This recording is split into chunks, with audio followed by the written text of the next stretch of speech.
ya Kisii ya Nyamira na sabiru kwabera museneta we county ya Nyamira Mosco Kongo mugeni niga mubolire mu waziri Ebobo Sombi ne Chipara Mosque Davis Chichir ko ligerelia na gutuka emebasukano ya berega korekana bwango igase para ya Kijauri-Sotik anenebuna ya korekana bwango iga ase abantu batari bake ba Syria amagima abo. Last week, Waziri, we had a bad accident, and I think we neighbor each other. I'm Nyamira, you are in Bomet. In Nyansiongo, we had a very bad accident where a truck that was traveling from Keroka, Metamayua, down to Nyansiongo lost control and crashed into Nyansiongo market, and 8 people died on the spot.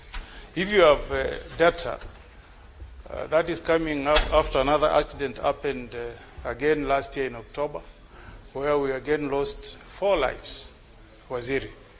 In that stretch, you know, coming downhill, it's a hill.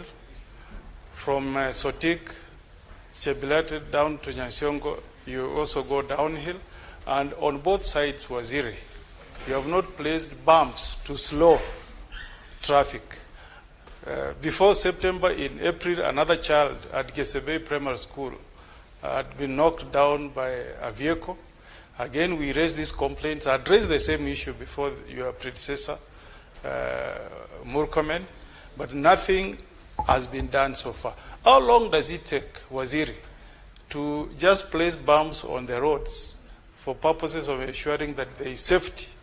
With respect to the road safety, and which is really carnage ravaging our Kenyans, I want to empathize with the Nyansiongo market accident and the loss of lives, 8 lives there, and promise the senator that I will immediately hereafter address the concern of the bumps.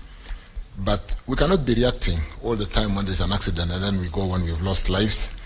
And there are various initiatives, including the ITS. There is so much in electronic, given the day and age in technology, that we can employ to manage the drivers, to manage the vehicles on the road.